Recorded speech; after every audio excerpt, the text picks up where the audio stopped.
ఇట్లా ఉంటే ఇది ధనరేఖ, ఇది బిజినెస్ రేఖ, ఇది లైఫ్ రేఖ. ధనరేఖ చూసారా మనకి ఎంత గట్టిగా ఉన్నాం. ఆ రేఖ గట్టిగా ఉన్నవాడికి అమ్మ మీరు బిజినెస్ చేశారా అని అడిగాడు ఆయన. ఆవిడ అసలు ఇంట్లో నుంచి బయటికి వెళ్ళారు కదా, ₹1 సంపాదన లేదని. ఆవిడ లైఫ్లో ఆవిడకి చాలా ఇది. అయితే కాకపోతే ఆవిడ చేసిన పని ఏంటంటే,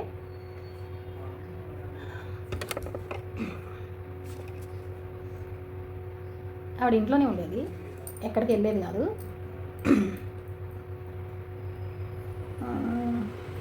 ఆవిడకి మాట్లాడడం చేత కాదు, బయటికి వెళ్ళి అసలు పని చేయడం చేత కాదు. అంటే అన్ని రోజు ఆవిడ తెలిసిన వాళ్ళు ఆవిడ గురించి అనుకునేది, ఆవిడ అసలు మాట్లాడడం చేత కాదు, ఆవిడకి పని చేయడం చేత కాదు, ఎందుకు పనికి రాదు అని అనుకునేది. ఆవిడకేమో బిజినెస్ రేఖ బలంగా ఉంది. ఆయన జాబ్ పర్పస్, ఆయన జాబ్ చేసేవాడు, ఈవిడ ఇంట్లోనే ఉండేది, పిల్లలు చూసుకుంటూ ఉండేది అన్నమాట. ఏదో సమ్ ప్రాబ్లమ్స్ తోటి ఆవిడ జాతకం చూపించుకోవడానికి వెళ్తే ఆయన అడిగింది అన్నమాట, అమ్మ నీకు బిజినెస్ రేఖ బాగా ఉంది, నువ్వు బిజినెస్ చేసావా అని. ఆవిడకి అర్థం కాదా, ఏంటి నాకు ₹1 సంపాదన లేదు కదా, నేను బిజినెస్ చేయడం ఏంటి అని అనుకుంది. ఒకసారి ఆలోచించుకుంది అన్నమాట కూర్చొని. ఏంటంటే ఆవిడ ఇంట్లో నుంచి బయటకు వెళ్ళేది కాదు. అయితే ఆవిడ ఫ్రెండు జాబ్ చేసేది. వాళ్ళ ఆయన ఏం చేసిందంటే, ఆవిడ ఫ్రెండ్ జాబ్ చేస్తుంది కదా, జాబ్ చేస్తా మరి ఇద్దరు జాబ్ చేస్తారు, భార్య భర్తలు ఇద్దరు జాబ్ చేస్తారు కాబట్టి ఆవిడ ఫ్రెండ్ పిల్లలకి ఇబ్బంది కాకూడదని చెప్పి, ఆవిడ చాలా నార్మల్ జాబ్, మళ్ళీ పెద్ద జాబ్ ఏం కాదు, చాలా నార్మల్ జాబ్ చేసేది. నెలకు ఒక 5-6 వేలు, ఒక 20 ఏళ్ల క్రితం ఒక నెలకు ఒక 5-6 వేలు అంటే గొప్పే కదా. నాకు తెలిసి 3-4 వేలే ఉండేది అప్పుడు మామూలు జాబ్లో అయితే, ఒక 5-6 వేలు. అయితే ఆవిడకి అనుకూలంగా ఆయన ఆవిడకి పిల్లలకి అన్నీ అందుబాటులో ఉండేటట్టు దగ్గరలో ఒక ఇల్లు తీసుకున్నాడు. చాలా చిన్న ఇల్లు, మరి ఎక్కువ రెంట్లు కట్టాలి కదా.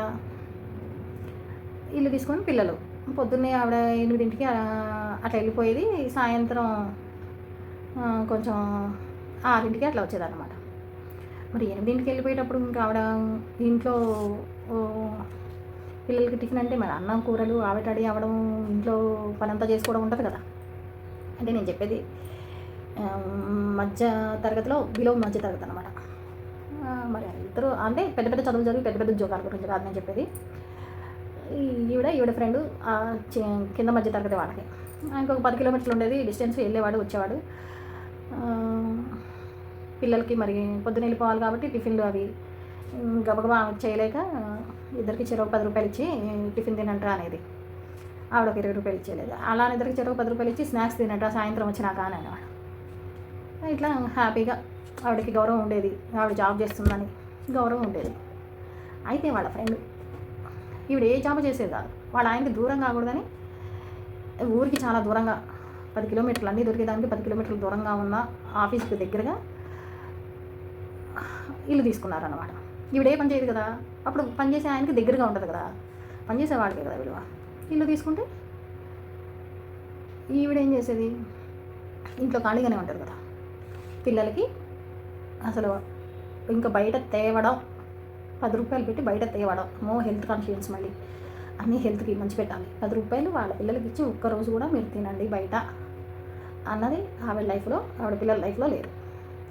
పొద్దున పూట తినడానికి, మధ్యాహ్నం తినడానికి, సాయంత్రం తినడానికి అన్ని బాక్స్, మళ్ళీ సాయంత్రం రాగానే తినడానికి అన్నీ రెడీగా. ఆవిడకేం పని లేదు కదా ఇంట్లో.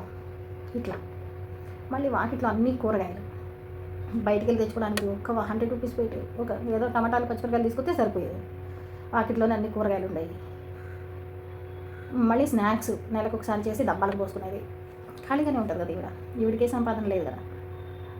అందుకని ఇంకా భర్తకు కూడా 3 పూట్ల వేడివేడిగా వండి పెట్టడం, పిల్లలకి వేడివేడిగా వండి పెట్టడం.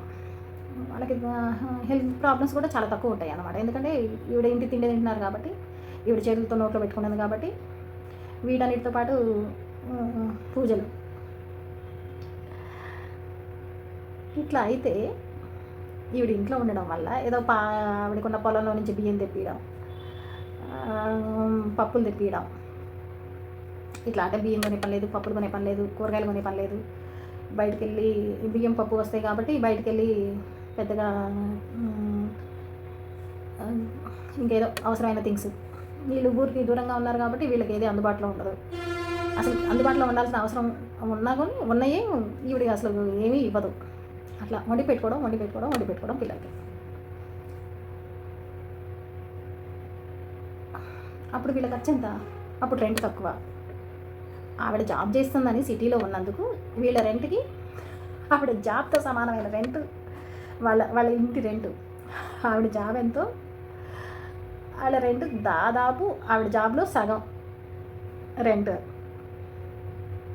మళ్ళీ ఈవిడ జాబ్ చేస్తుంది కాబట్టి మధ్యాహ్నం పూట వాళ్ళ ఆయనకి కూరలు ఉండకపోతే బయట నుంచి కూరలు, ఈ పిల్లలకి బయట టిఫిన్లు, వాళ్ళ ఆయనకి బయట టిఫిను, ఈవిడ వెళ్తుంది కాబట్టి ఈవిడ హడావుడిగా వెళ్తుంది కాబట్టి ఈవిడ బయట టిఫిను, సాయంత్రం వచ్చేటప్పుడు తినడానికి స్నాక్స్.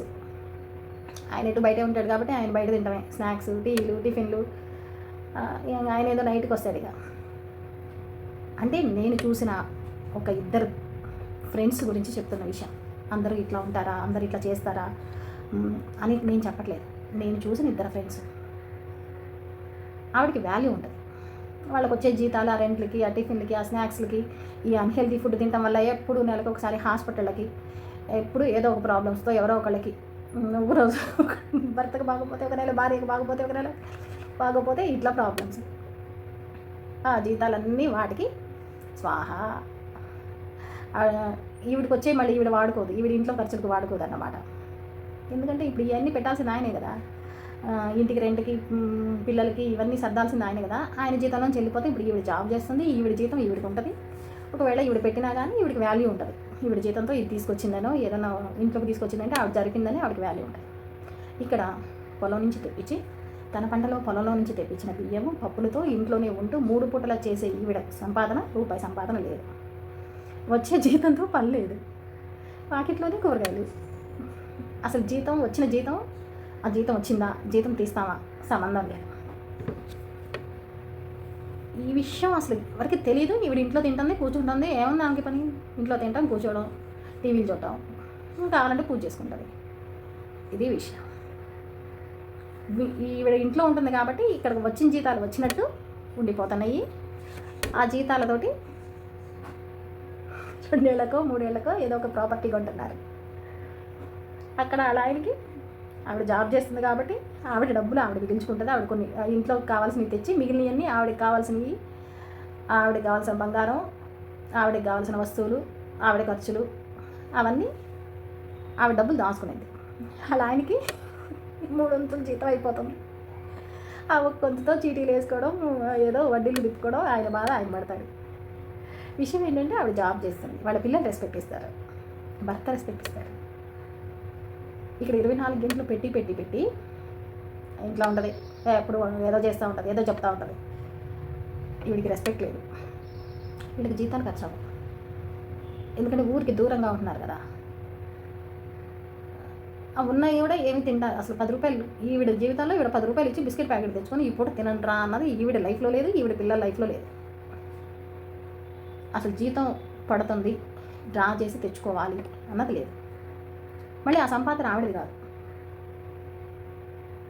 ఆవిడకంటూ ఖర్చులు. అట్లా ఇప్పుడు ఆ జీతాలతో ప్రాపర్టీస్ వచ్చినాయి. ఇప్పుడు ఎవరు బిజినెస్ చేశారు, ఎవరు జాబ్ చేశారు, ఎవరి డబ్బులు మిగిలినాయి, ఎవరి డబ్బులు ఖర్చు అయినాయి, ఎవరికి గౌరవాలు వచ్చినాయి. బిజినెస్ రేట్ ఎంత పెద్దగా పెట్టుకొని కూడా, బిజినెస్ చేసి కూడా రూపాయి సంపాదన లేకుండా ఎవరు మిగిలిపోయారు. ఆ మధ్య కోర్టులో వచ్చింది కదా, ఇంట్లో ఉన్నంత మాత్రాన వాళ్ళ సంపాదన తక్కువగా లెక్కేయాల్సిన అవసరం లేదని.